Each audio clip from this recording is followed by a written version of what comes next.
ગુજરાતમાં છેલ્લા 24 કલાકમાં 130 તાલુકામાં વરસાદ નોંધાયો છે. વડોદરાના ડભોઈમાં સૌથી વધારે 6 ઇંચ વરસાદ નોંધાયો છે. ગુજરાત શહેર અને ગ્રામ્ય વિસ્તારમાં ધોધમાર વરસાદ વરસતા નીચાણવાળા વિસ્તારોમાં પાણી ભરાયા છે. તો નીચાણવાળા ખેતરોમાં પણ પાણી ભરાવાની સમસ્યા સર્જાઈ છે. તો સ્થાનિકોના ઘરમાં પણ પાણી ઘૂસી ગયા છે. ડંગીવાડા, ટીંબી, તરસાના, મોરપુરા, વસઈ અને પણસોલી જેવા ગામોમાં ધોધમાર વરસાદ વરસ્યો છે. જેના કારણે અનેક નીચાણવાળા વિસ્તારોમાં પાણી ભરાયા છે.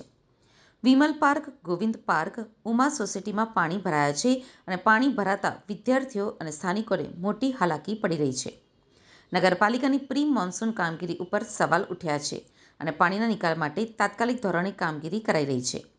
તો રાજ્યમાં છેલ્લા 24 કલાકમાં 130 તાલુકામાં વરસાદ વરસ્યો હતો, જેમાં સૌથી વધુ ડભોઈમાં 6 ઇંચ વરસાદ ખાબક્યો છે. સંખેડામાં 5 ઇંચ, ઉમરપાડામાં 3.5 ઇંચ વરસાદ ખાબક્યો છે. તો ઉમરગામમાં 3.5 ઇંચ, આહવામાં 3.5 ઇંચ, શિહોરમાં 3 ઇંચ, પાલનપુરમાં 2.8 ઇંચ વરસાદ ખાબક્યો છે.